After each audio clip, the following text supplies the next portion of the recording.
Joshua chapter 1. After the death of Moses, the servant of the Lord said to Joshua son of Nun, Moses' aide, "Moses my servant is dead. Now then, you and all these people, get ready to cross the Jordan River into the land I am about to give to them, to the Israelites. I will give you every place where you set your foot, as I promised Moses. Your territory will extend from the desert to Lebanon, and from the great river, the Euphrates, all the Hittite country, to the great sea on the west. No one will be able to stand up against you all the days of your life. As I was with Moses, so I will be with you. I will never leave you nor forsake you. Be strong and courageous, because you will lead these people to inherit the land I swore to their forefathers to give them. Be strong and very courageous. Be careful to obey all the law my servant Moses gave you. Do not turn from it to the right or to the left, that you may be successful wherever you go. Do not let this book of the law depart from your mouth. Meditate on it day and night, so that you may be careful to do everything written in it. Then you will be prosperous and successful. Have I not commanded you? Be strong and courageous. Do not be terrified. Do not be discouraged, for the Lord your God will be with you wherever you go." So Joshua ordered the officers of the people, "Go through the camp and tell the people, 'Get your supplies ready. 3 days from now you will cross the Jordan here to go in and take possession of the land the Lord your God is giving you for your own.'" But to the Reubenites, the Gadites, and the half-tribe of Manasseh, Joshua said, "Remember the command that Moses, the servant of the Lord, gave you. The Lord your God is giving you rest and has granted you this land. Your wives, your children, and your livestock may stay in the land that Moses gave you east of the Jordan, but all your fighting men, fully armed, must cross over ahead of your brothers. You are to help your brothers until the Lord gives them rest, as he has done for you, and until they too have taken possession of the land that the Lord your God is giving them. After that you may go back and occupy your own land, which Moses, the servant of the Lord, gave you east of the Jordan toward the sunrise." And then they answered Joshua, "Whatever you have commanded us we will do, and wherever you send us we will go. Just as we fully obeyed Moses, so we will obey you. Only may the Lord your God be with you as he was with Moses. Whoever rebels against your word and does not obey your words, whatever you may command them, will be put to death. Only be strong and courageous." Joshua chapter 2. Then Joshua son of Nun secretly sent 2 spies from Shittim. "Go look over the land," he said, "especially Jericho." So they went and entered the house of a prostitute named Rahab and stayed there. The king of Jericho was told, "Look, some of the Israelites have come here tonight to spy out the land." So the king of Jericho sent this message to Rahab, "Bring out the men who came to you and entered your house, because they have come to spy out the whole land." But the woman had taken the 2 men and hidden them. She said, "Yes, the men came to me, but I did not know where they had come from. At dusk, when it was time to close the city gate, the men left. I don't know which way they went. Go after them quickly. You may catch up with them." But she had taken them up to the roof and hidden them under the stalks of flax she had laid out on the roof. So the men set out in pursuit of the spies on the road that leads to the fords of the Jordan, and as soon as the pursuers had gone out, the gate was shut. Before the spies lay down for the night, she went up on the roof and said to them, "I know that the Lord has given this land to you, and that a great fear of you has fallen on us, so that all who live in this country are melting in fear because of you. We have heard how the Lord dried up the water of the Red Sea for you when you came out of Egypt, and what you did to Sihon and Og, the 2 kings of the Amorites east of the Jordan, whom you completely destroyed.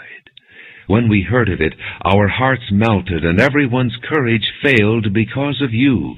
For the Lord your God is God in heaven above and on the earth below. Now then, please swear to me by the Lord that you will show kindness to my family, because I have shown kindness to you. Give me a sure sign that you will spare the lives of my father and mother, my brothers and sisters, and all who belong to them, and that you will save us from death. "Our lives for your lives," the men assured her. "If you don't tell what we are doing, we will treat you kindly and faithfully when the Lord gives us the land." So she let them down by a rope through the window, for the house she lived in was part of the city wall. Now she had said to them, "Go to the hills so the pursuers will not find you. Hide yourselves there 3 days until they return, and then go on your way." The men said to her, "This oath you made us swear will not be binding on us, unless, when we enter the land, you have tied this scarlet cord in the window through which you let us down, and unless you have brought your father and mother, your brothers, and all your family into your house. If anyone goes outside your house into the street, his blood will be on his own head. We will not be responsible. As for anyone who is in the house with you, his blood will be on our head if a hand is laid on him. But if you tell what we are doing, we will be released from the oath you made us swear." "Agreed," she replied. "Let it be as you say." So she sent them away, and they departed, and she tied the scarlet cord in the window. When they left, they went into the hills and stayed there 3 days, until the pursuers had searched all along the road and returned without finding them. Then the 2 men started back. They went down out of the hills, forded the river, and came to Joshua son of Nun, and told him everything that had happened to them. They said to Joshua, "The Lord has surely given the whole land into our hands. All the people are melting in fear because of us." Joshua chapter 3. Early in the morning, Joshua and all the Israelites set out from Shittim and went to the Jordan, where they camped before crossing over. After 3 days, the officers went throughout the camp, giving orders to the people. "When you see the Ark of the Covenant of the Lord your God, and the priests, who are Levites, carrying it, you are to move out from your positions and follow it. Then you will know which way to go, since you have never been this way before. But keep a distance of about 1,000 yards between you and the Ark. Do not go near it." Joshua told the people, "Consecrate yourselves, for tomorrow the Lord will do amazing things among you." Joshua said to the priests, "Take up the Ark of the Covenant and pass on ahead of the people." So they took it up and went ahead of them. And the Lord said to Joshua, "Today I will begin to exalt you in the eyes of all Israel, so they may know that I am with you as I was with Moses. Tell the priests who carry the Ark of the Covenant, when you reach the edge of the Jordan's waters, go and stand in the river." Joshua said to the Israelites, "Come here and listen to the words of the Lord your God. This is how you will know that the living God is among you, and that he will certainly drive out before you the Canaanites, Hittites, Hivites, Perizzites, Girgashites, Amorites, and Jebusites. See, the Ark of the Covenant of the Lord of all the earth will go into the Jordan ahead of you. Now then, choose 12 men from the tribes of Israel, 1 from each tribe. And as soon as the priests who carry the Ark of the Lord of all the earth, set foot in the Jordan, its waters flowing downstream will be cut off and stand up in a heap." So when the people broke camp to cross the Jordan, the priests carrying the Ark of the Covenant went ahead of them. Now the Jordan is at flood stage all during harvest. Yet as soon as the priests who carried the ark reached the Jordan and their feet touched the water's edge, the water from upstream stopped flowing. It piled up in a heap a great distance away, at a town called Adam in the vicinity of Zarethan, while the water flowing down to the sea of the Arabah, the salt sea, was completely cut off. So the people crossed over opposite Jericho. The priests who carried the Ark of the Covenant of the Lord stood firm on dry ground in the middle of the Jordan, while all Israel passed by until the whole nation had completed the crossing on dry ground. Joshua chapter 4. When the whole nation had finished crossing the Jordan, the Lord said to Joshua, "Choose 12 men from among the people, 1 from each tribe, and tell them to take up 12 stones from the middle of the Jordan, from right where the priests stood, and to carry them over with you, and put them down at the place where you stay tonight." So Joshua called together the 12 men he had appointed from the Israelites, 1 from each tribe, and said to them, "Go over before the ark of the Lord your God into the middle of the Jordan. Each of you is to take up a stone on his shoulder, according to the number of the tribes of the Israelites, to serve as a sign among you. In the future, when your children ask you, 'What do these stones mean?' tell them that the flow of the Jordan was cut off before the ark of the covenant of the Lord. When it crossed the Jordan, the waters of the Jordan were cut off. These stones are to be a memorial to the people of Israel forever." So the Israelites did as Joshua commanded them. They took 12 stones from the middle of the Jordan, according to the number of the tribes of the Israelites, as the Lord had told Joshua. And they carried them over with them to their camp, where they put them down. Joshua set up the 12 stones that had been in the middle of the Jordan at the spot where the priests who carried the Ark of the Covenant had stood, and they are there to this day. Now the priests who carried the ark remained standing in the middle of the Jordan until everything the Lord had commanded Joshua was done by the people, just as Moses had directed Joshua.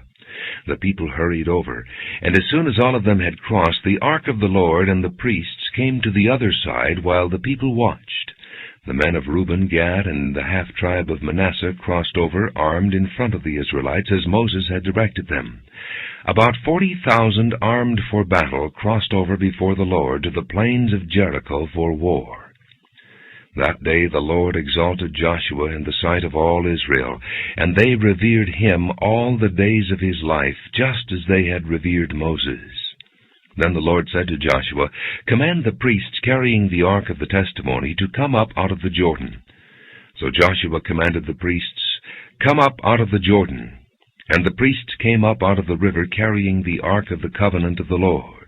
No sooner had they set their feet on the dry ground than the waters of the Jordan returned to their place and ran at flood stage as before.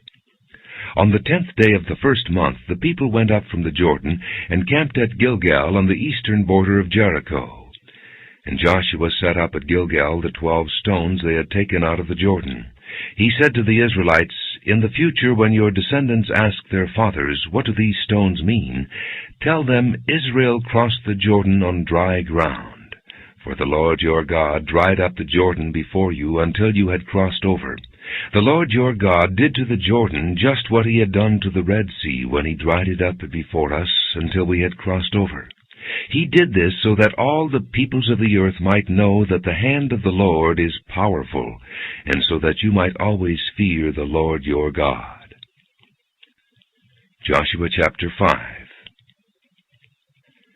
Now when all the Amorite kings west of the Jordan and all the Canaanite kings along the coast heard how the Lord had dried up the Jordan before the Israelites until we had crossed over, their hearts melted, and they no longer had the courage to face the Israelites. At that time the Lord said to Joshua, "Make flint knives and circumcise the Israelites again." So Joshua made flint knives and circumcised the Israelites at Gibeath Ha'araloth. Now this is why he did so. All those who came out of Egypt, all the men of military age, died in the desert on the way after leaving Egypt. All the people that came out had been circumcised, but all the people born in the desert during the journey from Egypt had not. The Israelites had moved about in the desert 40 years until all the men who were of military age when they left Egypt had died, since they had not obeyed the Lord. For the Lord had sworn to them that they would not see the land that he had solemnly promised their fathers to give us, a land flowing with milk and honey. So he raised up their sons in their place, and these were the ones Joshua circumcised. They were still uncircumcised because they had not been circumcised on the way. And after the whole nation had been circumcised, they remained where they were in camp until they were healed. Then the Lord said to Joshua, "Today I have rolled away the reproach of Egypt from you." So the place has been called Gilgal to this day. On the evening of the 14th day of the month, while camped at Gilgal on the plains of Jericho, the Israelites celebrated the Passover. The day after the Passover, that very day, they ate some of the produce of the land, unleavened bread and roasted grain. The manna stopped the day after they ate this food from the land. There was no longer any manna for the Israelites, but that year they ate of the produce of Canaan. Now when Joshua was near Jericho, he looked up and saw a man standing in front of him with a drawn sword in his hand. Joshua went up to him and asked, "Are you for us or for our enemies?" "Neither," he replied, "but as commander of the army of the Lord I have now come." Then Joshua fell face down to the ground in reverence and asked him, "What message does my Lord have for his servant?" The commander of the Lord's army replied, "Take off your sandals, for the place where you are standing is holy." And Joshua did so. Joshua chapter 6. Now Jericho was tightly shut up because of the Israelites. No one went out and no one came in. Then the Lord said to Joshua, "See, I have delivered Jericho into your hands, along with its king and its fighting men. March around the city once with all the armed men. Do this for 6 days. Have 7 priests carry trumpets of ram's horns in front of the ark. On the 7th day march around the city 7 times, with the priests blowing the trumpets.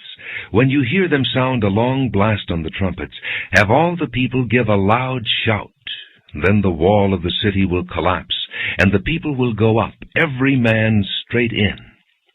So Joshua son of Nun called the priests and said to them, "Take up the ark of the covenant of the Lord, and have 7 priests carry trumpets in front of it." And he ordered the people, "Advance. March around the city, with the armed guard going ahead of the ark of the Lord." When Joshua had spoken to the people, the 7 priests carrying the 7 trumpets before the Lord went forward, blowing their trumpets, and the ark of the Lord's covenant followed them. The armed guard marched ahead of the priests who blew the trumpets, and the rear guard followed the ark. All this time the trumpets were sounding. But Joshua had commanded the people, "Do not give a war cry. Do not raise your voices. Do not say a word until the day I tell you to shout. Then shout." So he had the ark of the Lord carried around the city, circling it once. Then the people returned to camp and spent the night there. Joshua got up early the next morning, and the priests took up the ark of the Lord. The 7 priests carrying the 7 trumpets went forward, marching before the ark of the Lord and blowing the trumpets. The armed men went ahead of them, and the rear guard followed the ark of the Lord, while the trumpets kept sounding. So on the 2nd day they marched around the city once and returned to the camp. They did this for 6 days. On the 7th day they got up at daybreak and marched around the city 7 times in the same manner, except that on that day they circled the city 7 times. The 7th time around, when the priests sounded the trumpet blast, Joshua commanded the people, "Shout, for the Lord has given you the city. The city and all that is in it are to be devoted to the Lord. Only Rahab the prostitute, and all who are with her in her house, shall be spared, because she hid the spies we sent.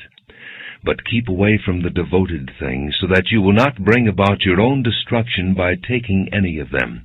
Otherwise you will make the camp of Israel liable to destruction, and bring trouble on it.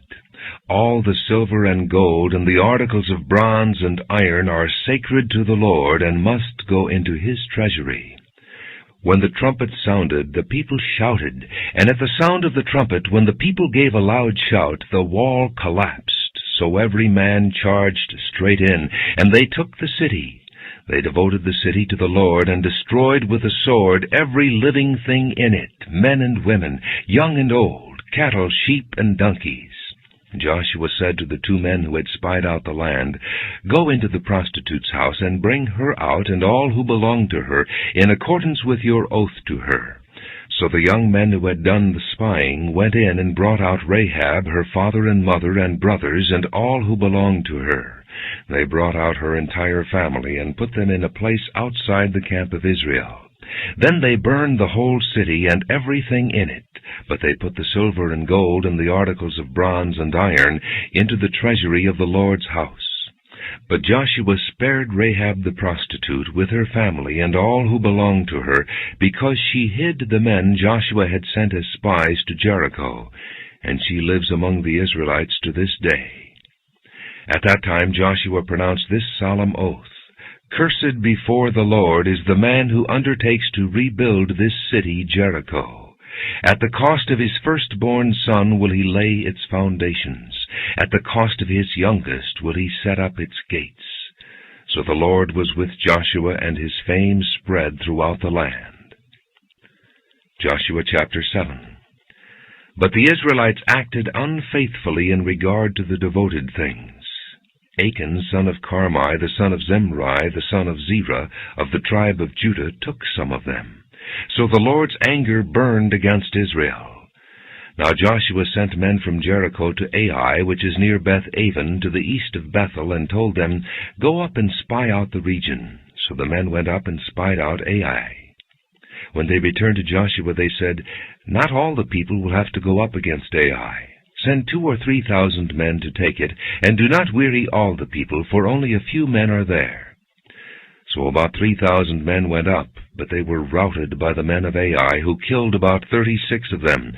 They chased the Israelites from the city gate as far as the stone quarries, and struck them down on the slopes. At this the hearts of the people melted and became like water. Then Joshua tore his clothes and fell face down to the ground before the ark of the Lord, remaining there till evening. The elders of Israel did the same, and sprinkled dust on their heads.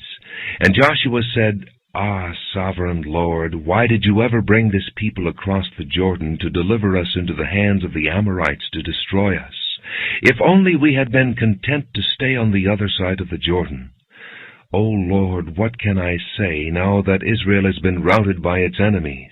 The Canaanites and the other people of the country will hear about this, and they will surround us and wipe out our name from the earth. What then will you do for your own great name?" The Lord said to Joshua, "Stand up. What are you doing down on your face? Israel has sinned. They have violated my covenant which I commanded them to keep. They have taken some of the devoted things. They have stolen. They have lied. They have put them with their own possessions. That is why the Israelites cannot stand against their enemies. They turn their backs and run because they have been made liable to destruction. I will not be with you any more unless you destroy whatever among you is devoted to destruction. Go consecrate the people. Tell them, 'Consecrate yourselves in preparation for tomorrow, for this is what the Lord, the God of Israel, says. That which is devoted is among you, O Israel. You cannot stand against your enemies until you remove it. In the morning present yourselves tribe by tribe. The tribe that the Lord takes shall come forward clan by clan. The clan that the Lord takes shall come forward family by family. And the family that the Lord takes shall come forward man by man. He who is caught with a devoted thing shall be destroyed by fire, along with all that belongs to him. He has violated the covenant of the Lord and has done a disgraceful thing in Israel." Early the next morning Joshua had Israel come forward by tribes, and Judah was taken. The clans of Judah came forward, and he took the Zerahites. He had the clan of the Zerahites come forward by families, and Zimri was taken. Joshua had his family come forward man by man, and Achan, son of Carmi, the son of Zimri, the son of Zerah, of the tribe of Judah, was taken. Then Joshua said to Achan, "My son, give glory to the Lord, the God of Israel, and give him the praise. Tell me what you have done. Do not hide it from me." Achan replied, "It is true. I have sinned against the Lord, the God of Israel. This is what I have done. When I saw in the plunder a beautiful robe from Babylonia, 200 shekels of silver, and a wedge of gold weighing 50 shekels, I coveted them and took them. They are hidden in the ground inside my tent, with the silver underneath." So Joshua sent messengers, and they ran to the tent, and there it was, hidden in his tent, with the silver underneath. They took the things from the tent, brought them to Joshua and all the Israelites, and spread them out before the Lord. Then Joshua, together with all Israel, took Achan, son of Zerah, the silver, the robe, the gold wedge, his sons and daughters, his cattle, donkeys, and sheep, his tent, and all that he had, to the valley of Achor. Joshua said, "Why have you brought this trouble on us? The Lord will bring trouble on you today." Then all Israel stoned him, and after they had stoned the rest, they burned them. Over Achan they heaped up a large pile of rocks, which remains to this day. Then the Lord turned from his fierce anger. Therefore that place has been called the Valley of Achor ever since. Joshua chapter 8. Then the Lord said to Joshua, "Do not be afraid, do not be discouraged. Take the whole army with you, and go up and attack Ai, For I have delivered into your hands the king of Ai, his people, his city, and his land. You shall do to Ai and its king as you did to Jericho and its king, except that you may carry off their plunder and livestock for yourselves. Set an ambush behind the city." So Joshua and the whole army moved out to attack Ai. He chose 30,000 of his best fighting men and sent them out at night with these orders.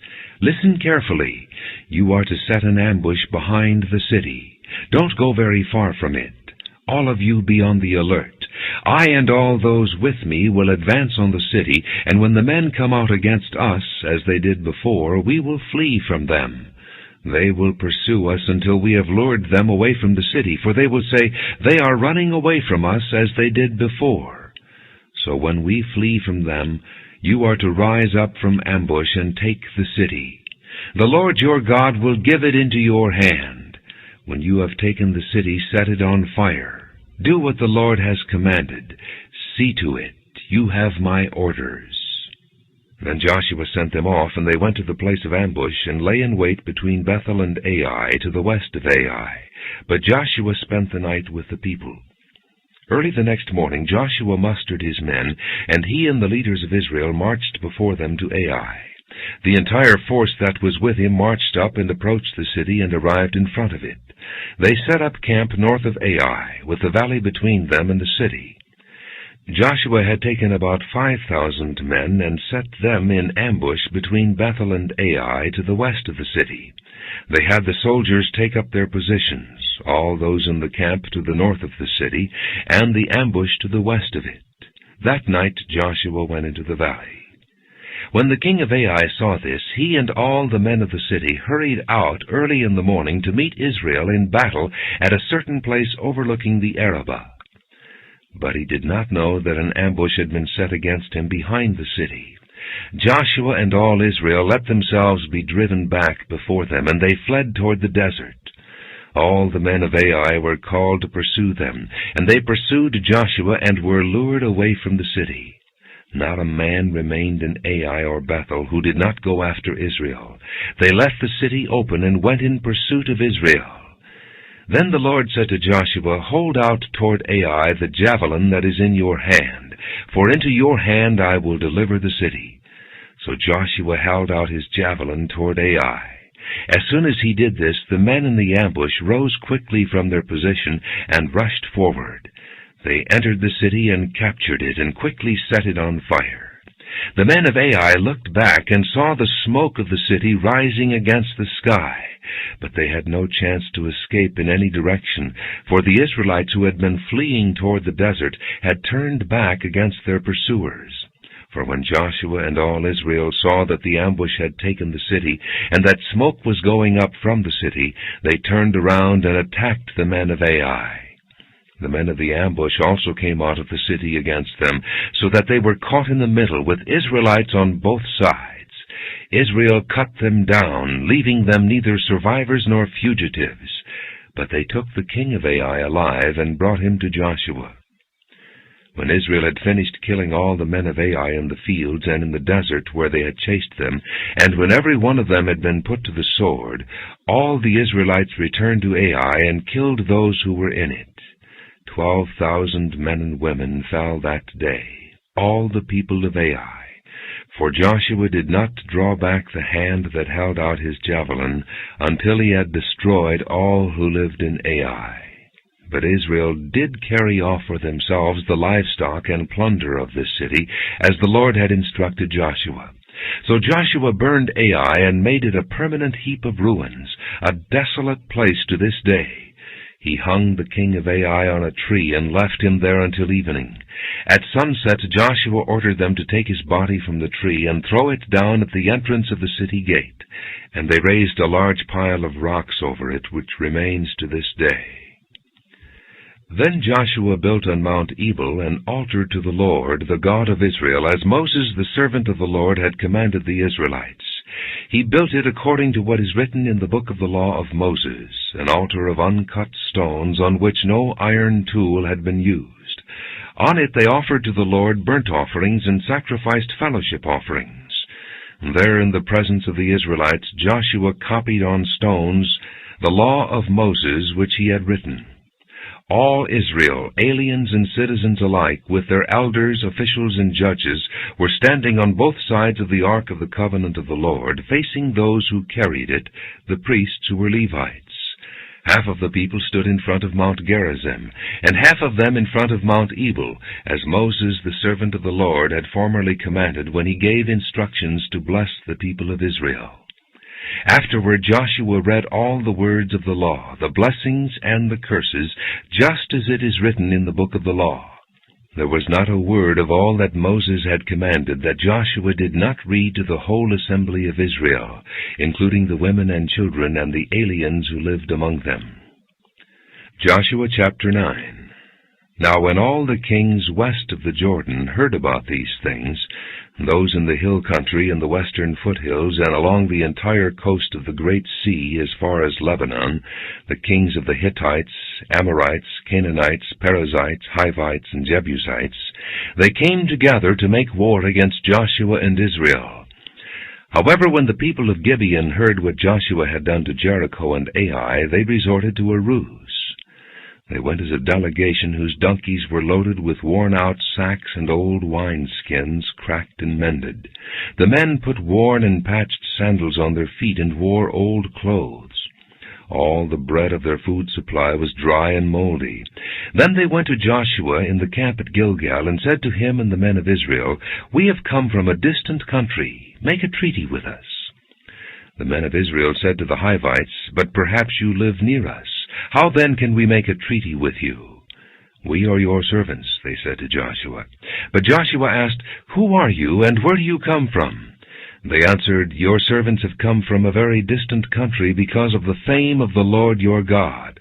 For we have heard reports of him, all that he did in Egypt, and all that he did to the 2 kings of the Amorites east of the Jordan, Sihon king of Heshbon, and Og king of Bashan, who reigned in Ashtaroth. And our elders and all those living in our country said to us, 'Take provisions for your journey. Go and meet them, and say to them, "We are your servants. Make a treaty with us." This bread of ours was warm when we packed it at home on the day we left to come to you, but now see how dry and moldy it is.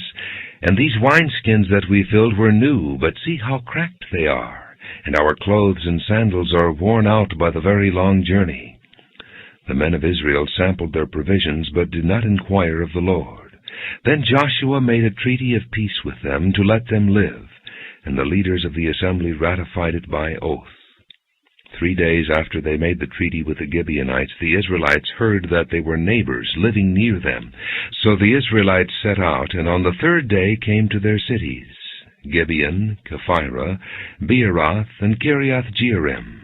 But the Israelites did not attack them, because the leaders of the assembly had sworn an oath to them by the Lord, the God of Israel. The whole assembly grumbled against the leaders, but all the leaders answered, "We have given them our oath by the Lord, the God of Israel, and we cannot touch them now. This is what we will do to them. We will let them live, so that wrath will not fall on us for breaking the oath we swore to them." They continued, "Let them live, but let them be woodcutters and water carriers for the entire community." So the leader's promise to them was kept. Then Joshua summoned the Gibeonites and said, "Why did you deceive us by saying, 'We live a long way from you,' while actually you live near us? You are now under a curse. You will never cease to serve as woodcutters and water carriers for the house of my God." They answered Joshua, "Your servants were clearly told how the Lord your God had commanded his servant Moses to give you the whole land, and to wipe out all its inhabitants from before you. So we feared for our lives because of you, and that is why we did this. We are now in your hands. Do to us whatever seems good and right to you." So Joshua saved them from the Israelites, and they did not kill them. That day he made the Gibeonites woodcutters and water carriers for the community, and for the altar of the Lord at the place the Lord would choose. And that is what they are to this day. Joshua chapter 10. Now Adoni-Zedek, king of Jerusalem, heard that Joshua had taken Ai and totally destroyed it, doing to Ai and its king as he had done to Jericho and its king, and that the people of Gibeon had made a treaty of peace with Israel and were living near them. He and his people were very much alarmed at this, because Gibeon was an important city, like one of the royal cities. It was larger than Ai, and all its men were good fighters. So Adoni-Zedek, king of Jerusalem, appealed to Hoham, king of Hebron, Piram, king of Jarmuth, Japhiah, king of Lachish, and Deber, king of Eglon. "Come up and help me attack Gibeon," he said, "because it has made peace with Joshua and the Israelites." Then the 5 kings of the Amorites, the kings of Jerusalem, Hebron, Jarmuth, Lachish, and Eglon, joined forces. They moved up with all their troops and took up positions against Gibeon and attacked it. The Gibeonites then sent word to Joshua in the camp at Gilgal, "Do not abandon your servants. Come up to us quickly and save us. Help us, because all the Amorite kings from the hill country have joined forces against us." So Joshua marched up from Gilgal with his entire army, including all the best fighting men.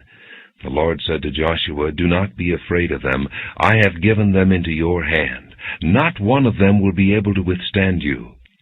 After an all-night march from Gilgal, Joshua took them by surprise.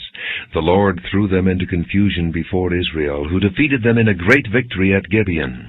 Israel pursued them along the road going up to Beth-horon, and cut them down all the way to Azekah and Makkedah. As they fled before Israel on the road down from Beth-horon to Azekah, the Lord hurled large hailstones down on them from the sky, and more of them died from the hailstones than were killed by the swords of the Israelites. On the day the Lord gave the Amorites over to Israel, Joshua said to the Lord in the presence of Israel, "O sun, stand still over Gibeon, O moon, over the valley of Ajalon." So the sun stood still, and the moon stopped, till the nation avenged itself on its enemies, as it is written in the book of Jashar. The sun stopped in the middle of the sky, and delayed going down about a full day. There has never been a day like it before or since, a day when the Lord listened to a man. Surely the Lord was fighting for Israel. Then Joshua returned with all Israel to the camp at Gilgal. Now the 5 kings had fled and hidden in the cave at Makkedah. When Joshua was told that the 5 kings had been found hiding in the cave at Makkedah, he said, "Roll large rocks up to the mouth of the cave and post some men there to guard it.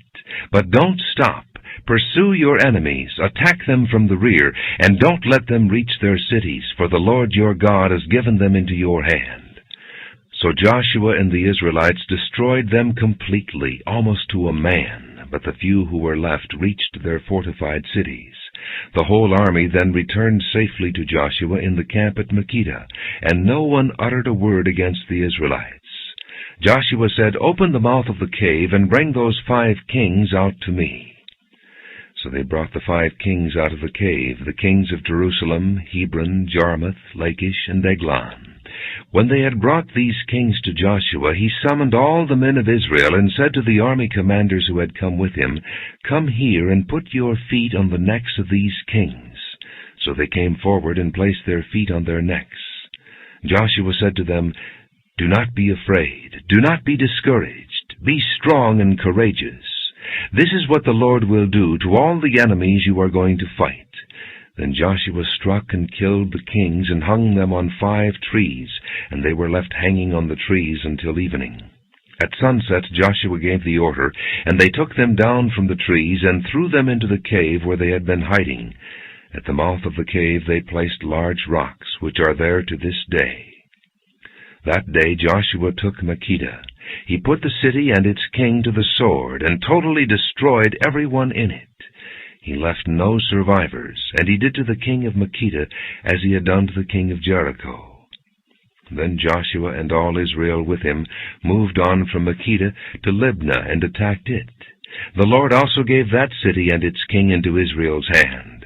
The city and every one in it Joshua put to the sword. He left no survivors there, and he did to its king as he had done to the king of Jericho. Then Joshua and all Israel with him moved on from Libnah to Lachish. He took up positions against it and attacked it. The Lord handed Lachish over to Israel, and Joshua took it on the second day. The city and every one in it he put to the sword, just as he had done to Libnah. Meanwhile Horam, king of Gezer, had come up to help Lachish, but Joshua defeated him and his army until no survivors were left. Then Joshua and all Israel with him moved on from Lachish to Eglon. They took up positions against it and attacked it. They captured it that same day and put it to the sword and totally destroyed everyone in it, just as they had done to Lachish. Then Joshua and all Israel with him went up from Eglon to Hebron and attacked it. They took the city and put it to the sword, together with its king, its villages, and everyone in it. They left no survivors. Just as at Eglon they totally destroyed it, and everyone in it. Then Joshua and all Israel with him turned around and attacked Debir. They took the city, its king, and its villages, and put them to the sword. Everyone in it they totally destroyed. They left no survivors. They did to Debir and its king as they had done to Libnah and its king, and to Hebron. So Joshua subdued the whole region, including the hill country, the Negev, the western foothills, and the mountain slopes, together with all their kings. He left no survivors. He totally destroyed all who breathed, just as the Lord, the God of Israel, had commanded. Joshua subdued them from Kadesh Barnea to Gaza, and from the whole region of Goshen to Gibeon. All these kings and their lands Joshua conquered in one campaign, because the Lord, the God of Israel, fought for Israel. Then Joshua returned with all Israel to the camp at Gilgal. Joshua chapter 11. When Jabin, king of Hazor, heard of this, he sent word to Jobab, king of Madon, to the kings of Shimron and Akshaph, and to the northern kings who were in the mountains, in the Arabah south of Kinnereth, in the western foothills, and in Naphoth Dor on the west, to the Canaanites in the east and west, to the Amorites, Hittites, Perizzites, and Jebusites in the hill country, and to the Hivites below Hermon in the region of Mizpah. They came out with all their troops and a large number of horses and chariots, a huge army as numerous as the sand on the seashore. All these kings joined forces and made camp together at the waters of Merom to fight against Israel. The Lord said to Joshua, "Do not be afraid of them, because by this time tomorrow I will hand all of them over to Israel, slain. You are to hamstring their horses and burn their chariots." So Joshua and his whole army came against them suddenly at the waters of Merom and attacked them, and the Lord gave them into the hand of Israel. They defeated them and pursued them all the way to Greater Sidon, to Misrephoth-Maim, and to the valley of Mizpah on the east, until no survivors were left. Joshua did to them as the Lord had directed. He hamstrung their horses and burned their chariots. At that time Joshua turned back and captured Hazor and put its king to the sword. Hazor had been the head of all these kingdoms. Every one in it they put to the sword. They totally destroyed them, not sparing anything that breathed, and he burned up Hazor itself. Joshua took all these royal cities and their kings and put them to the sword. He totally destroyed them, as Moses, the servant of the Lord, had commanded. Yet Israel did not burn any of the cities built on their mounds, except Hazor, which Joshua burned. The Israelites carried off for themselves all the plunder and livestock of these cities, but all the people they put to the sword until they completely destroyed them, not sparing any one that breathed. As the Lord commanded his servant Moses, so Moses commanded Joshua, and Joshua did it. He left nothing undone of all that the Lord commanded Moses. So Joshua took this entire land, the hill country, all the Negev, the whole region of Goshen, the western foothills, the Arabah, and the mountains of Israel with their foothills, from Mount Halak, which rises toward Seir, to Baal-Gad in the valley of Lebanon below Mount Hermon. He captured all their kings and struck them down, putting them to death. Joshua waged war against all these kings for a long time. Except for the Hivites living in Gibeon, not one city made a treaty of peace with the Israelites, who took them all in battle. For it was the Lord himself who hardened their hearts to wage war against Israel, so that he might destroy them totally, exterminating them without mercy, as the Lord had commanded Moses.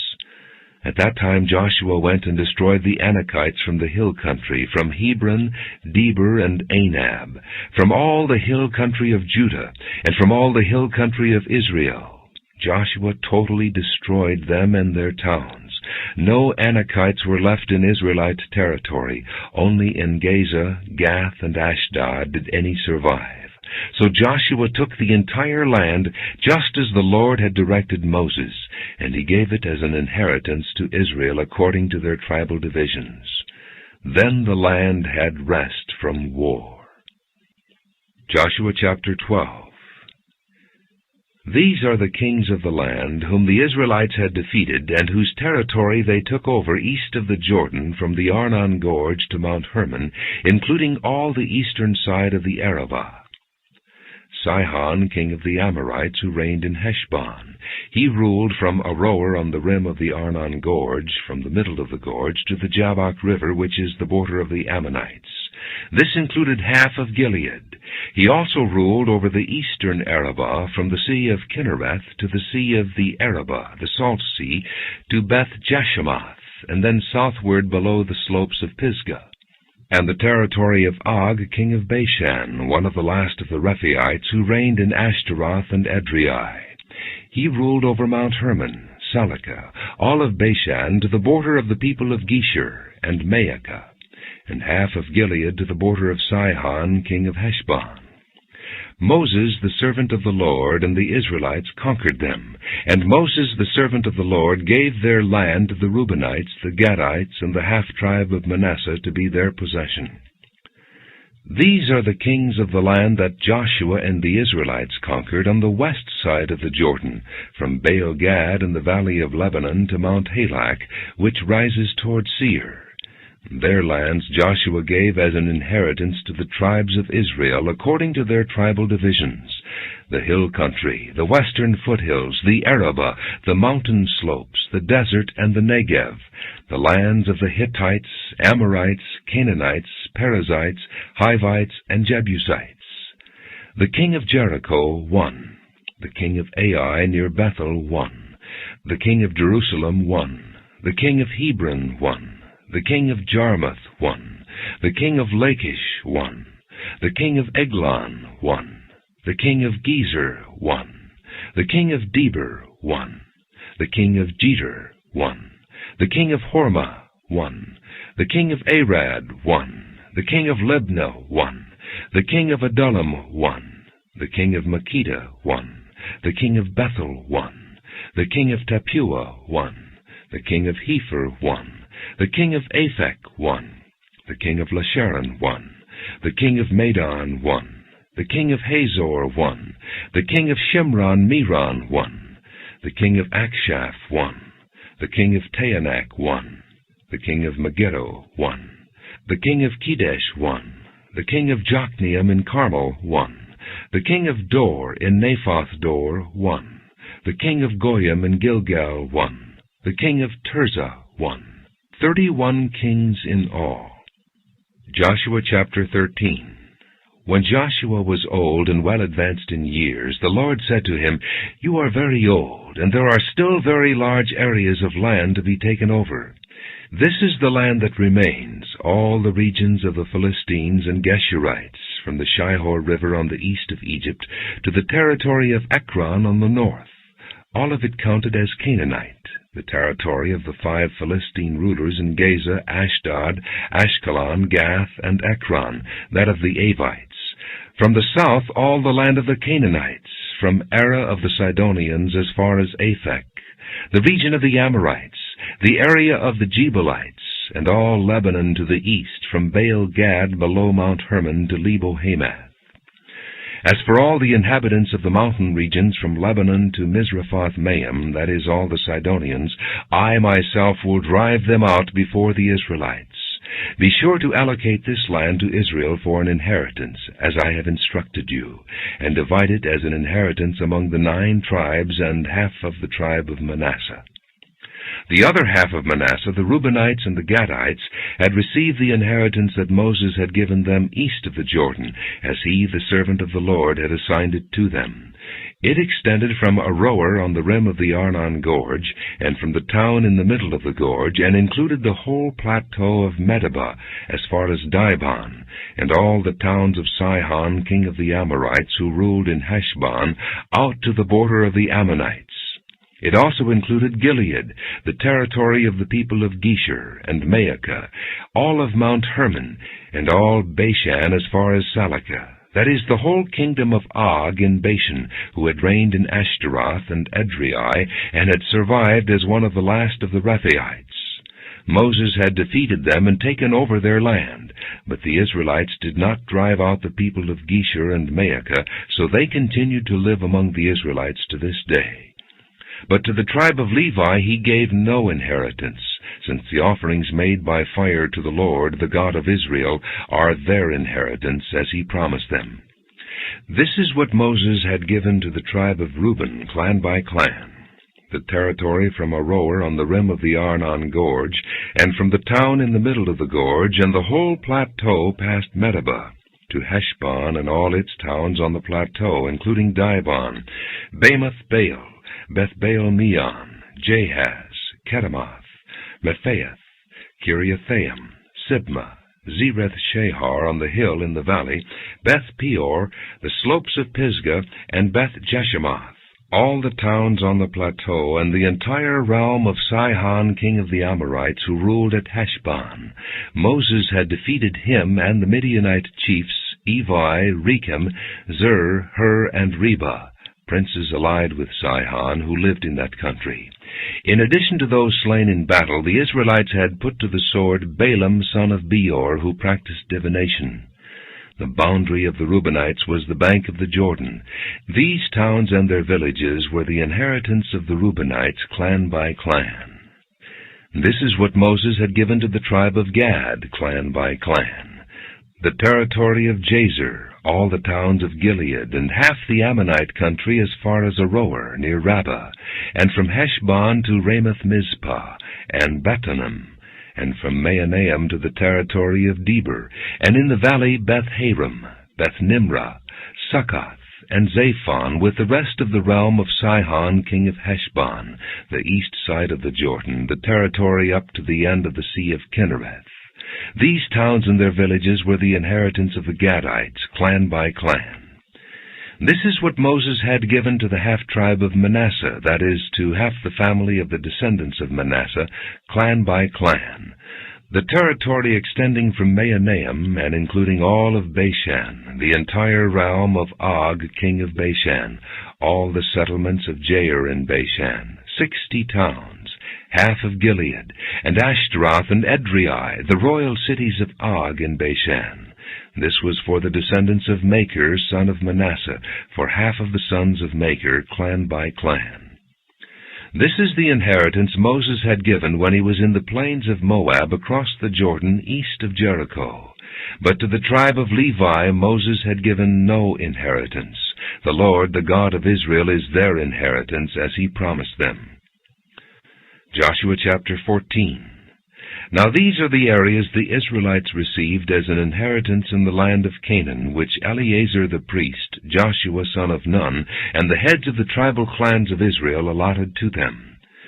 Their inheritances were assigned by lot to the 9½ tribes, as the Lord had commanded through Moses. Moses had granted the 2½ tribes their inheritance east of the Jordan, but had not granted the Levites an inheritance among the rest, for the sons of Joseph had become 2 tribes, Manasseh and Ephraim. The Levites received no share of the land, but only towns to live in, with pasture lands for their flocks and herds. So the Israelites divided the land, just as the Lord had commanded Moses. Now the men of Judah approached Joshua at Gilgal, and Caleb son of Jephunneh the Kenizzite said to him, "You know what the Lord said to Moses the man of God at Kadesh Barnea about you and me. I was 40 years old when Moses, the servant of the Lord, sent me from Kadesh Barnea to explore the land. And I brought him back a report according to my convictions. But my brothers who went up with me made the hearts of the people melt with fear. I, however, followed the Lord my God wholeheartedly. So on that day Moses swore to me, The land on which your feet have walked will be your inheritance, and that of your children forever, because you have followed the Lord my God wholeheartedly. Now then, just as the Lord promised, he has kept me alive for 45 years since the time he said this to Moses, while Israel moved about in the desert. So here I am today, 85 years old. I am still as strong today as the day Moses sent me out. I'm just as vigorous to go out to battle now as I was then. Now give me this hill country that the Lord promised me that day. You yourself heard then that the Anakites were there, and their cities were large and fortified. But the Lord helping me, I will drive them out, just as he said. Then Joshua blessed Caleb son of Jephunneh, and gave him Hebron as his inheritance. So Hebron has belonged to Caleb son of Jephunneh the Kenizzite ever since, because he followed the Lord, the God of Israel, wholeheartedly. Hebron used to be called Kiriath Arba, after Arba, who was the greatest man among the Anakites. Then the land had rest from war. Joshua chapter 15. The allotment for the tribe of Judah, clan by clan, extended down to the territory of Edom, to the desert of Zin in the extreme south. Their southern boundary started from the bay at the southern end of the Salt Sea, crossed south of Scorpion Pass, continued on to Zin, and went over to the south of Kadesh Barnea. Then it ran past Hezron up to Adar, and curved around to Karka. It then passed along to Asmon and joined the Wadi of Egypt, ending at the sea. This is their southern boundary. The eastern boundary is the Salt Sea as far as the mouth of the Jordan. The northern boundary started from the bay of the sea at the mouth of the Jordan, went up to Beth Hogla, and continued north of Beth Araba to the stone of Bohan, son of Reuben. The boundary then went up to Debir from the valley of Achor, and turned north to Gilgal, which faces the pass of Adumim, south of the gorge. It continued along to the waters of En-Shemesh, and came out at En-Rogel. Then it ran up the valley of Ben-Hinnom, along the southern slope of the Jebusite city, that is, Jerusalem. From there it climbed to the top of the hill west of the Hinnom valley, at the northern end of the valley of Rephaim. From the hilltop the boundary headed toward the spring of the waters of Nephtoah, came out at the towns of Mount Ephron, and went down toward Baalah, that is, Kiriath-Jearim. Then it curved westward from Baalah to Mount Seir, ran along the northern slope of Mount Jearim, that is, Kesalon, continued down to Beth-Shemesh, and crossed to Timnah. It went to the northern slope of Ekron, turned toward Shekaron, passed along to Mount Baalah, and reached Jabneel.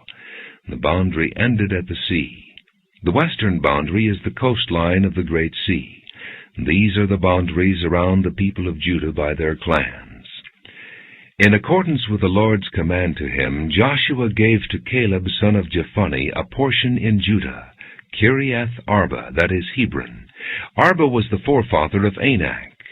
From Hebron Caleb drove out the three Anakites, Sheshai, Ahiman, and Telmai, descendants of Anak. From there he marched against the people living in Debir, formerly called Kiriath-Sepher.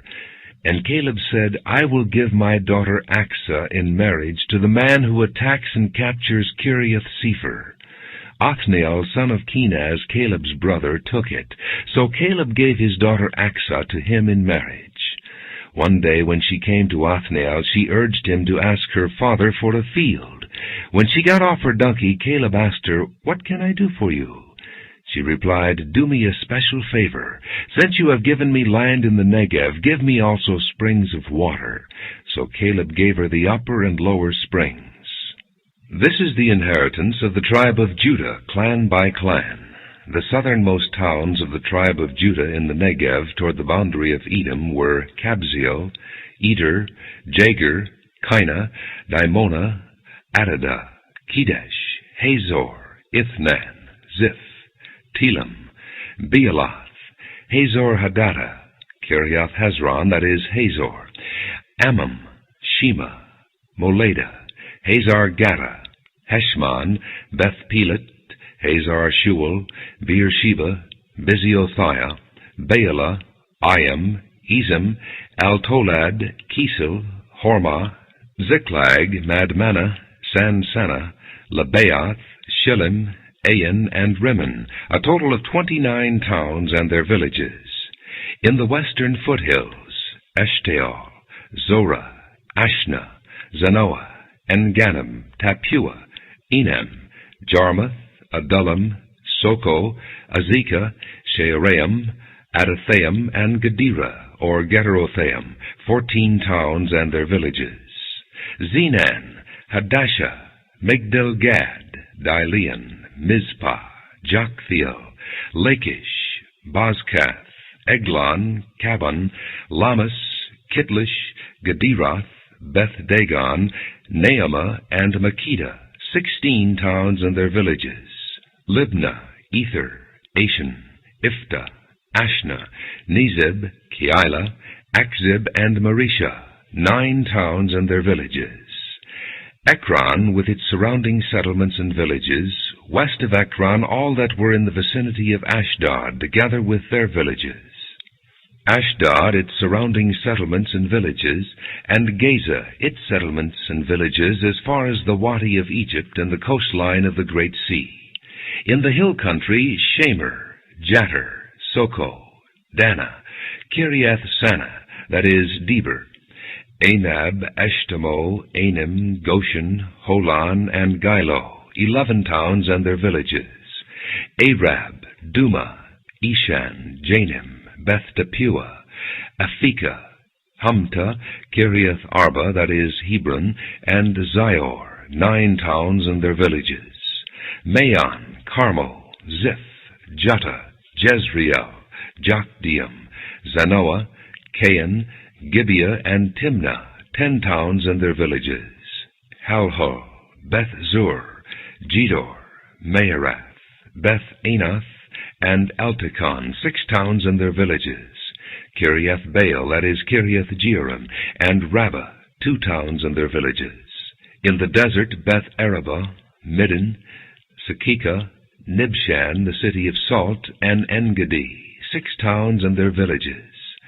Judah could not dislodge the Jebusites who were living in Jerusalem. To this day the Jebusites live there with the people of Judah. Joshua chapter 16. The allotment for Joseph began at the Jordan of Jericho, east of the waters of Jericho, and went up from there through the desert into the hill country of Bethel. It went on from Bethel, that is, Luz, crossed over to the territory of the Archites in Ataroth, descended westward to the territory of the Japhletites as far as the region of lower Beth-Horon, and on to Gezer, ending at the sea. So Manasseh and Ephraim, the descendants of Joseph, received their inheritance. This was the territory of Ephraim, clan by clan. The boundary of their inheritance went from Ataroth-Adar in the east to upper Beth-Horon and continued to the sea. From Michmethath on the north it curved eastward to Taanath-Shiloh, passing by it to Janoah on the east. Then it went down from Janoah to Ataroth and Naarah, touched Jericho, and came out at the Jordan. From Tappuah the border went west to the Cana ravine, and ended at the sea. This was the inheritance of the tribe of the Ephraimites, clan by clan. It also included all the towns and their villages that were set aside for the Ephraimites within the inheritance of the Manassites. They did not dislodge the Canaanites living in Gezer. To this day the Canaanites live among the people of Ephraim, but are required to do forced labor. Joshua chapter 17. This was the allotment for the tribe of Manasseh as Joseph's firstborn, that is, for Machir, Manasseh's firstborn. Machir was the ancestor of the Gileadites, who had received Gilead and Bashan because the Machirites were great soldiers. So this allotment was for the rest of the people of Manasseh, the clans of Abiezer, Helek, Asriel, Shechem, Hepher, and Shemida. These are the other male descendants of Manasseh, son of Joseph, by their clans. Now Zelophehad, son of Hepher, the son of Gilead, the son of Machir, the son of Manasseh, had no sons, but only daughters, whose names were Mahlah, Noah, Haglah, Milcah, and Tirzah. They went to Eleazar the priest, Joshua son of Nun, and the leaders, and said, The Lord commanded Moses to give us an inheritance among our brothers. So Joshua gave them an inheritance along with the brothers of their father, according to the Lord's command. Manasseh's share consisted of 10 tracts of land, besides Gilead and Bashan, east of the Jordan, because the daughters of the tribe of Manasseh received an inheritance among the sons. The land of Gilead belonged to the rest of the descendants of Manasseh. The territory of Manasseh extended from Asher to Michmethath, east of Shechem. The boundary ran southward from there to include the people living at En-Tappuah. Manasseh had the land of Tappuah, but Tappuah itself on the boundary of Manasseh belonged to the Ephraimites. Then the boundary continued south to the Cana ravine. There were towns belonging to Ephraim lying among the towns of Manasseh, but the boundary of Manasseh was the northern side of the ravine and ended at the sea. On the south the land belonged to Ephraim, on the north to Manasseh. The territory of Manasseh reached the sea and bordered Asher on the north and Issachar on the east. Within Issachar and Asher, Manasseh also had Beth-shan, Ibleam, and the people of Dor, Endor, Taanach, and Megiddo, together with their surrounding settlements. The third in the list is Naphoth. Yet the Manassites were not able to occupy these towns, for the Canaanites were determined to live in that region. However, when the Israelites grew stronger, they subjected the Canaanites to forced labor, but did not drive them out completely. The people of Joseph said to Joshua, Why have you given us only one allotment and one portion for an inheritance? We are a numerous people, and the Lord has blessed us abundantly. If you are so numerous, Joshua answered, and if the hill country of Ephraim is too small for you, go up into the forest and clear land for yourselves there in the land of the Perizzites and Rephaites. The people of Joseph replied, The hill country is not enough for us, and all the Canaanites who live in the plain have iron chariots, both those in Beth-shan and its settlements, and those in the valley of Jezreel. But Joshua said to the house of Joseph, to Ephraim and Manasseh, You are numerous and very powerful. You will have not only one allotment, but the forested hill country as well. Clear it, and its farthest limits will be yours. Though the Canaanites have iron chariots, and though they are strong, you can drive them out. Joshua chapter 18. The whole assembly of the Israelites gathered at Shiloh and set up the tent of meeting there. The country was brought under their control, but there were still 7 Israelite tribes who had not yet received their inheritance. So Joshua said to the Israelites, How long will you wait before you begin to take possession of the land that the Lord, the God of your fathers, has given you? Appoint 3 men from each tribe. I will send them out to make a survey of the land and to write a description of it according to the inheritance of each. Then they will return to me. You are to divide the land into 7 parts. Judah is to remain in its territory on the south, and the house of Joseph in its territory on the north. After you have written descriptions of the 7 parts of the land, bring them here to me, and I will cast lots for you in the presence of the Lord our God. The Levites, however, do not get a portion among you, because the priestly service of the Lord is their inheritance. And Gad, Reuben, and the half-tribe of Manasseh have already received their inheritance on the east side of the Jordan. Moses, the servant of the Lord, gave it to them. As the men started on their way to map out the land, Joshua instructed them, Go and make a survey of the land, and write a description of it.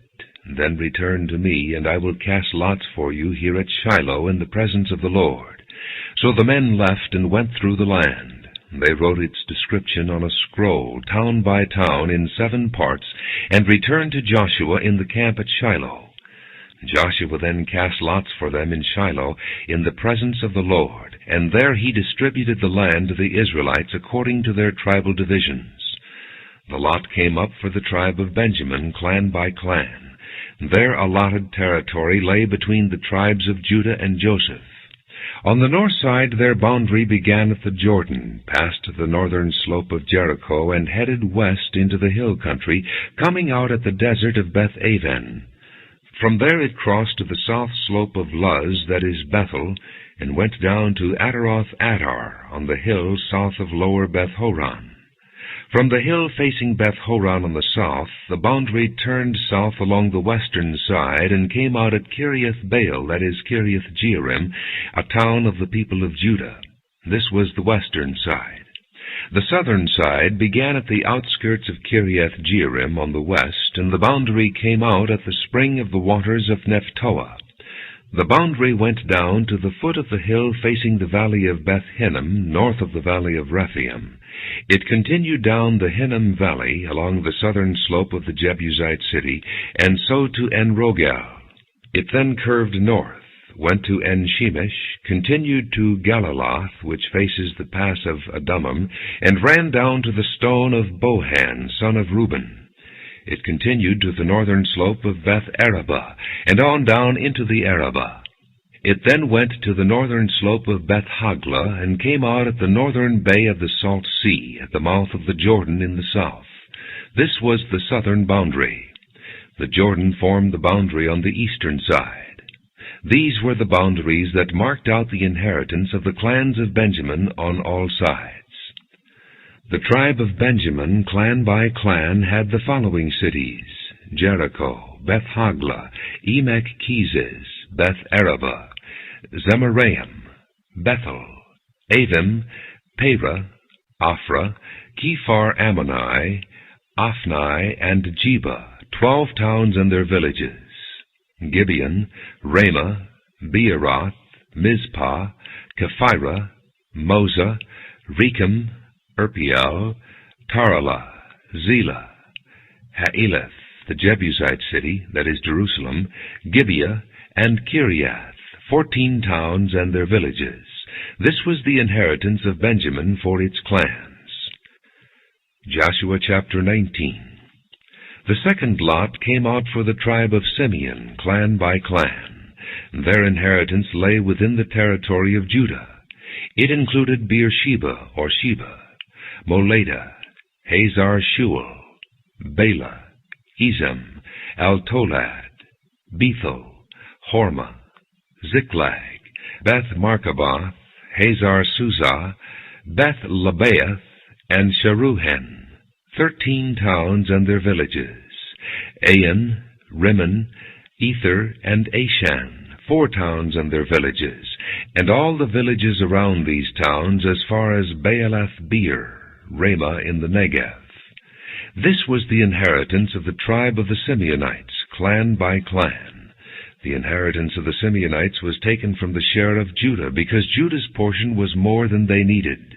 So the Simeonites received their inheritance within the territory of Judah. The third lot came up for Zebulun, clan by clan. The boundary of their inheritance went as far as Sarid. Going west, it ran to Maralah, touched Dabasheth, and extended to the ravine near Jokneam. It turned east from Sarid toward the sunrise to the territory of Kisloth-Tabor, and went on to Daberath and up to Japhiah. Then it continued eastward to Gath-Hepher and Eth-Kazin. It came out at Rimmon and turned toward Neah. There the boundary went round on the north to Hanathon and ended at the valley of Iphta-El. Included were Katath, Nahalal, Shimron, Idalah, and Bethlehem. There were 12 towns and their villages. These towns and their villages were the inheritance of Zebulun, clan by clan. The fourth lot came out for Issachar, clan by clan. Their territory included Jezreel, Kesulath, Shunem, Hapharaim, Shihon, Anaharath, Rabbith, Kishion, Ebez, Remeth, En-Ganim, En-Haddah, and Beth-Pazzez. The boundary touched Tabor, Shehazumah, and Beth-Shemesh, and ended at the Jordan. There were 16 towns and their villages. These towns and their villages were the inheritance of the tribe of Issachar, clan by clan. The fifth lot came out for the tribe of Asher, clan by clan. Their territory included Helkath, Halai, Beton, Akshaph, Alamelech, Amad, and Mishal. On the west the boundary touched Carmel and Shihor-Libnath.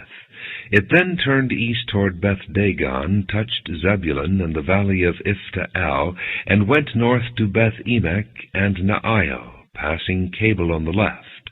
It went to Abdon, Rehob, Hammon, and Cana, as far as Greater Sidon. The boundary then turned back toward Ramah and went to the fortified city of Tyre, turned toward Hosah, and came out at the sea in the region of Akzib, Ummah, Aphek, and Rehob. There were 22 towns and their villages. These towns and their villages were the inheritance of the tribe of Asher, clan by clan. The sixth lot came out for Naphtali, clan by clan. Their boundary went from Heleph and the large tree in Zaanannim, passing Adami-Nekeb and Jabneel to Lakum and ending at the Jordan. The boundary ran west through Aznoth-Tabor and came out at Hukkok. It touched Zebulun on the south, Asher on the west, and the Jordan on the east. The fortified cities were Ziddim, Zur, Hamath, Rakkath, Kinnereth, Adamah, Ramah, Hazor, Kedesh, Edrei, En-Hazor, Iron, Migdal-El, Horem, Beth-Anath, and Beth-Shemesh. There were 19 towns and their villages. These towns and their villages were the inheritance of the tribe of Naphtali, clan by clan. The seventh lot came out for the tribe of Dan, clan by clan. The territory of their inheritance included Zorah, Eshtaol, Shemesh, Shealaban, Ajalon, Ithla, Elon, Timnah, Ekron, Altika, Gibbethon, Baalath, Jehud, Beni-Berak, Gath-Rimmon, Me-Jarkon, and Rakkon, within the area facing Joppa. But the Danites had difficulty taking possession of their territory, so they went up and attacked Leshem, took it, put it to the sword, and occupied it. They settled in Leshem and named it Dan after their forefather. These towns and their villages were the inheritance of the tribe of Dan, clan by clan. When they had finished dividing the land into its allotted portions, the Israelites gave Joshua son of Nun an inheritance among them, as the Lord had commanded.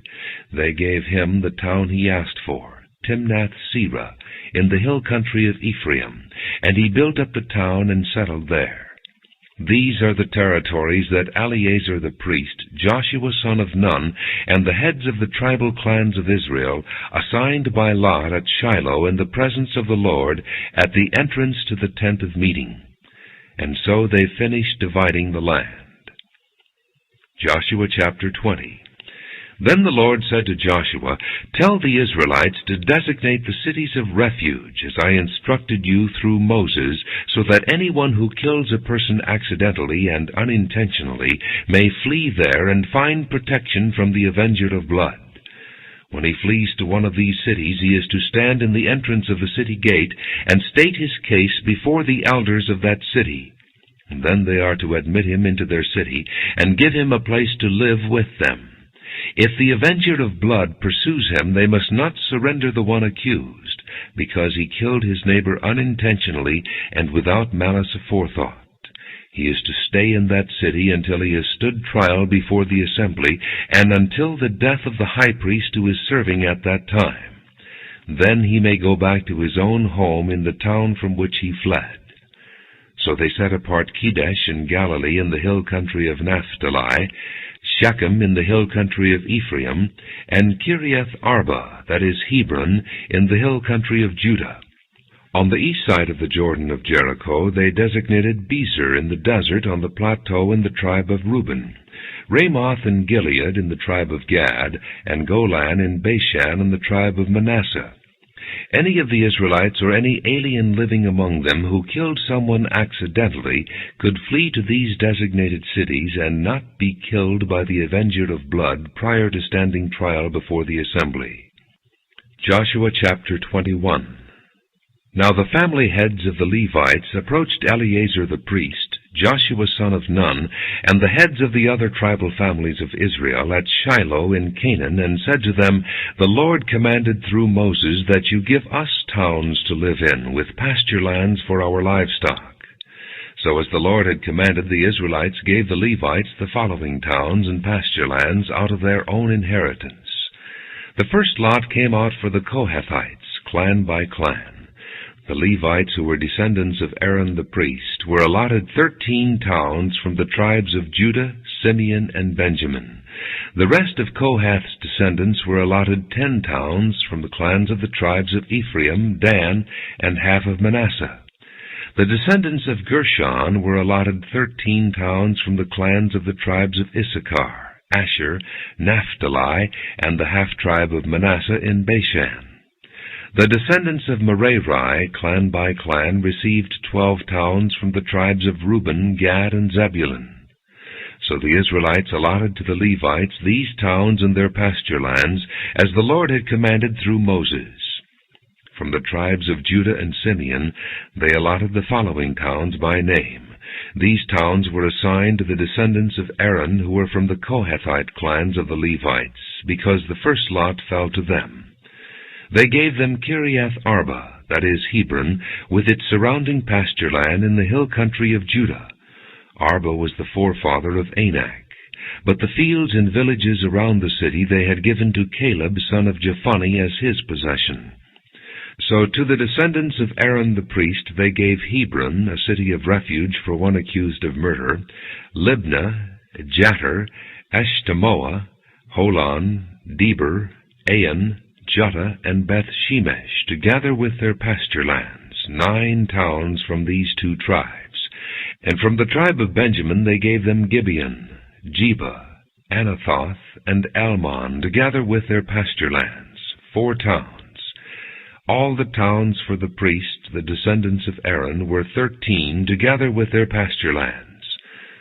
The rest of the Kohathite clans of the Levites were allotted towns from the tribe of Ephraim. In the hill country of Ephraim they were given Shechem, a city of refuge for one accused of murder, and Gezer, Kibzaim, and Beth-horon, together with their pasture lands, 4 towns. Also from the tribe of Dan they received Eltekeh, Gibbethon, Ajalon, and Gath-Rimmon, together with their pasture lands, 4 towns. From half the tribe of Manasseh they received Taanach and Gath-Rimmon, together with their pasture lands, 2 towns. All these 10 towns and their pasture lands were given to the rest of the Kohathite clans. The Levite clans of the Gershonites were given from the half-tribe of Manasseh, Golan in Bashan, a city of refuge for one accused of murder, and Be-Eshterah, together with their pasture lands, 2 towns. From the tribe of Issachar, Kishion, Daberath, Jarmuth, and En-Gannim, together with their pasture lands, 4 towns. From the tribe of Asher, Mishal, Abdon, Helkath, and Rehob, together with their pasture lands, 4 towns. From the tribe of Naphtali, Kedesh in Galilee, a city of refuge for one accused of murder, Hamath Dor and Kartan, together with their pasture lands, 3 towns. All the towns of the Gershonite clans were 13, together with their pasture lands. The Merarite clans, the rest of the Levites, were given from the tribe of Zebulun, Jokneam, Karta, Dimnah, and Nahalal, together with their pasture lands, 4 towns. From the tribe of Reuben, Bezer, Jahaz, Kedemoth, and Mephaeth, together with their pasture lands, 4 towns. From the tribe of Gad, Ramoth in Gilead, a city of refuge for one accused of murder, Mahanaim, Heshbon, and Jazer, together with their pasture lands, 4 towns in all. All the towns allotted to the Merarite clans, who were the rest of the Levites, were 12. The towns of the Levites in the territory held by the Israelites were 48 in all, together with their pasture lands. Each of these towns had pasture lands surrounding it. This was true for all these towns. So the Lord gave Israel all the land he had sworn to give their forefathers, and they took possession of it and settled there.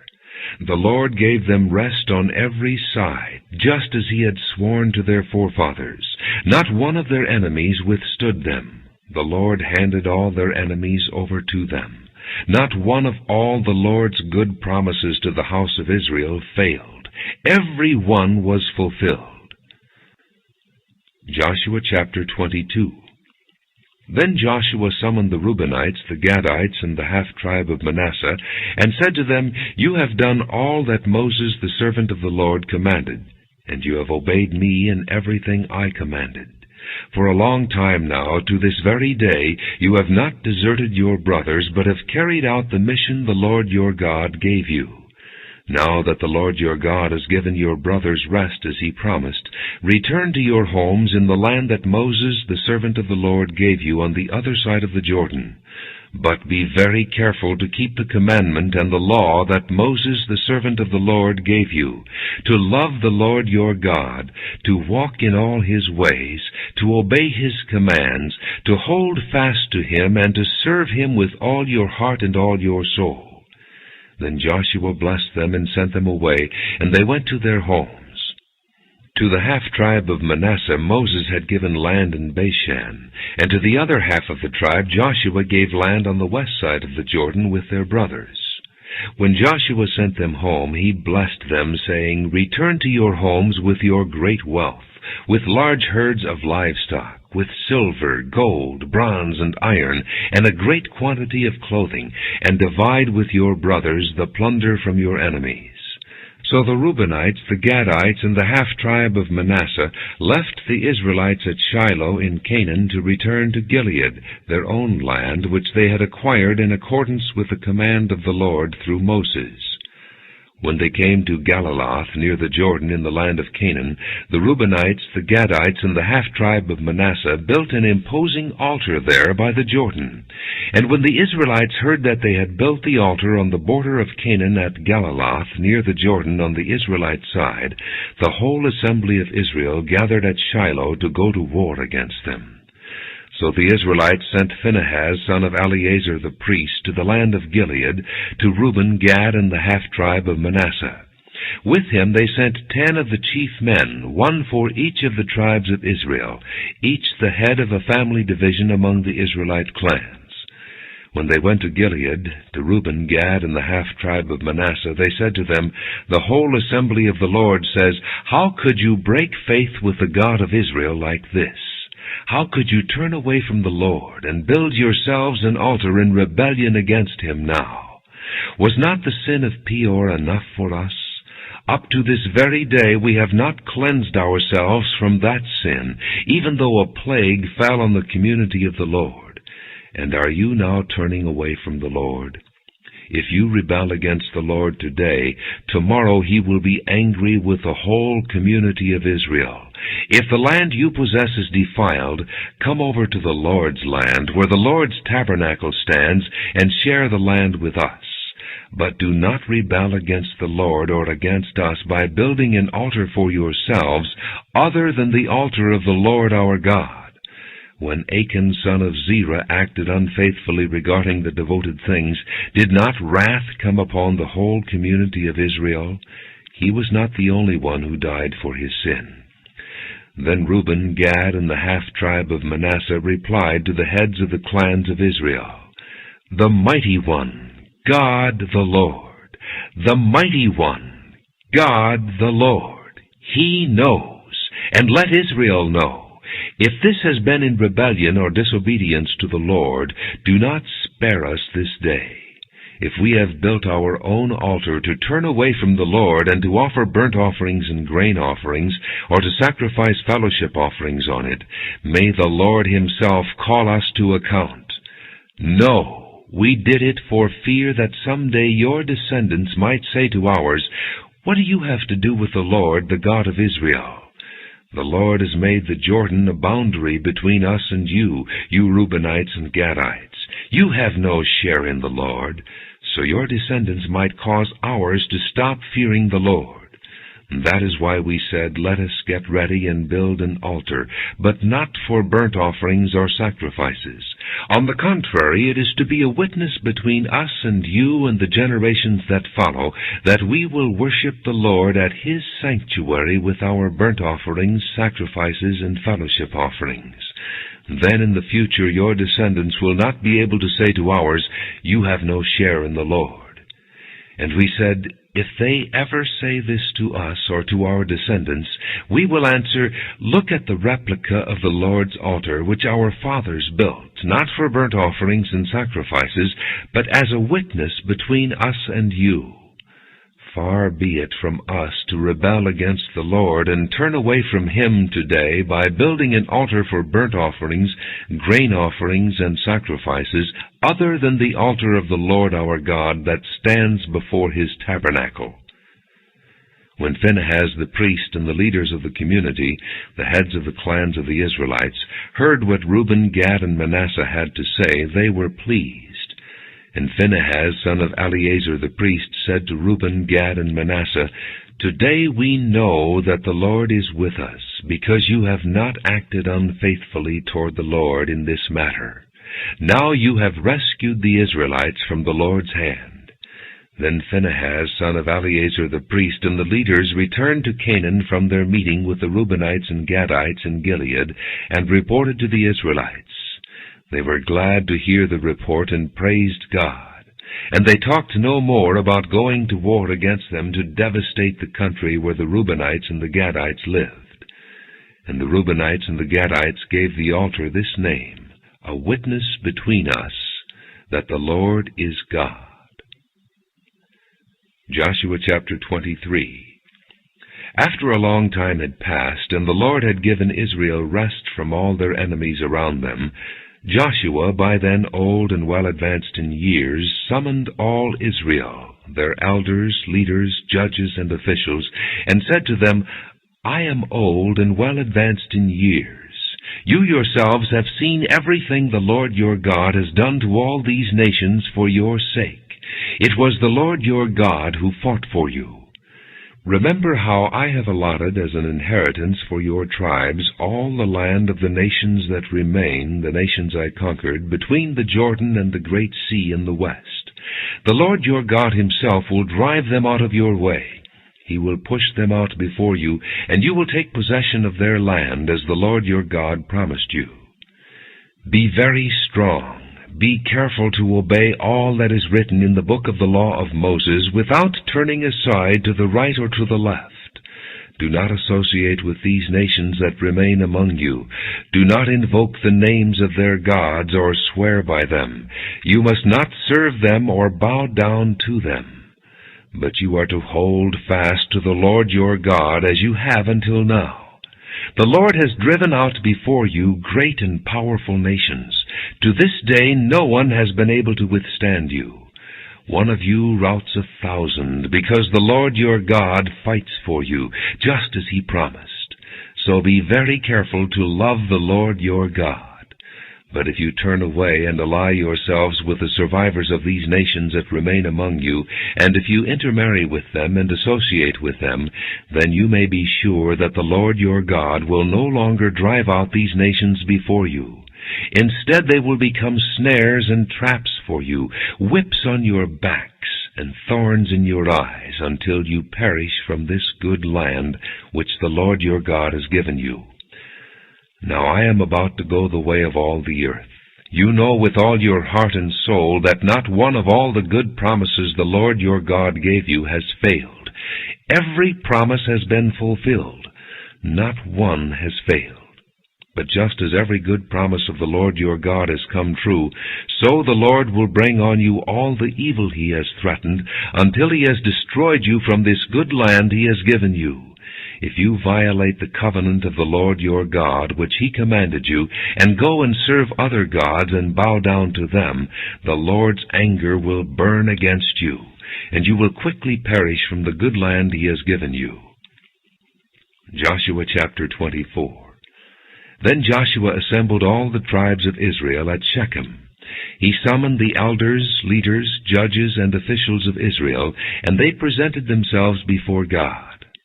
Joshua said to all the people, "This is what the Lord, the God of Israel, says. Long ago your forefathers, including Terah, the father of Abraham and Nahor, lived beyond the river and worshipped other gods. But I took your father Abraham from the land beyond the river, and led him throughout Canaan, and gave him many descendants. I gave him Isaac, and to Isaac I gave Jacob and Esau. I assigned the hill country of Seir to Esau, but Jacob and his sons went down to Egypt. Then I sent Moses and Aaron, and I afflicted the Egyptians by what I did there, and I brought you out. When I brought your fathers out of Egypt, you came to the sea, and the Egyptians pursued them with chariots and horsemen as far as the Red Sea. But they cried to the Lord for help, and he put darkness between you and the Egyptians. He brought the sea over them and covered them. You saw with your own eyes what I did to the Egyptians. Then you lived in the desert for a long time. I brought you to the land of the Amorites who lived east of the Jordan.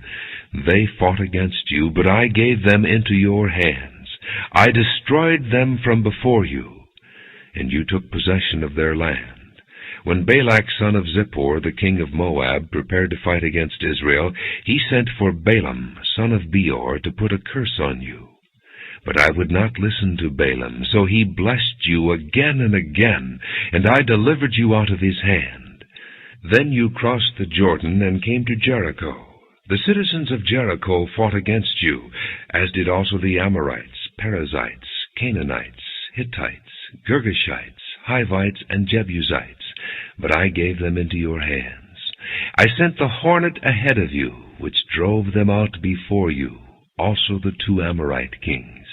You did not do it with your own sword and bow. So I gave you a land on which you did not toil, and cities you did not build, and you live in them and eat from vineyards and olive groves that you did not plant. Now fear the Lord and serve him with all faithfulness. Throw away the gods your forefathers worshipped beyond the river and in Egypt, and serve the Lord. But if serving the Lord seems undesirable to you, then choose for yourselves this day whom you will serve, whether the God your forefathers served beyond the river, or the gods of the Amorites in whose land you are living. But as for me and my household, we will serve the Lord. Then the people answered, Far be it from us to forsake the Lord to serve other gods.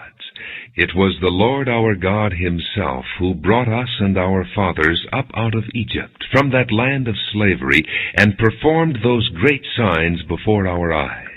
He protected us on our entire journey, and among all the nations through which we traveled. And the Lord drove out before us all the nations, including the Amorites who lived in the land. We too will serve the Lord, because he is our God. Joshua said to the people, You are not able to serve the Lord. He is a holy God. He is a jealous God. He will not forgive your rebellion and your sins. If you forsake the Lord and serve foreign gods, he will turn and bring disaster on you and make an end of you after he has been good to you. But the people said to Joshua, No, we will serve the Lord. Then Joshua said, You are witnesses against yourselves that you have chosen to serve the Lord. Yes, we are witnesses, they replied. Now then, said Joshua, throw away the foreign gods that are among you, and yield your hearts to the Lord, the God of Israel. And the people said to Joshua, We will serve the Lord our God and obey him. On that day Joshua made a covenant for the people, and there at Shechem he drew up for them decrees and laws. And Joshua recorded these things in the book of the law of God. Then he took a large stone and set it up there under the oak near the holy place of the Lord. See, he said to all the people, this stone will be a witness against us. It has heard all the words the Lord has said to us. It will be a witness against you if you are untrue to your God. And then Joshua sent the people away, each to his own inheritance. After these things, Joshua son of Nun, the servant of the Lord, died at the age of 110, and they buried him in the land of his inheritance, at Timnath-Serah, in the hill country of Ephraim, north of Mount Gaash. Israel served the Lord throughout the lifetime of Joshua and of the elders who outlived him and who had experienced everything the Lord had done for Israel. And Joseph's bones, which the Israelites had brought up from Egypt, were buried at Shechem in the tract of land that Jacob bought for 100 pieces of silver from the sons of Hamor, the father of Shechem. This became the inheritance of Joseph's descendants. And Eleazar son of Aaron died and was buried at Gibeah, which had been allotted to his son Phinehas in the hill country of Ephraim.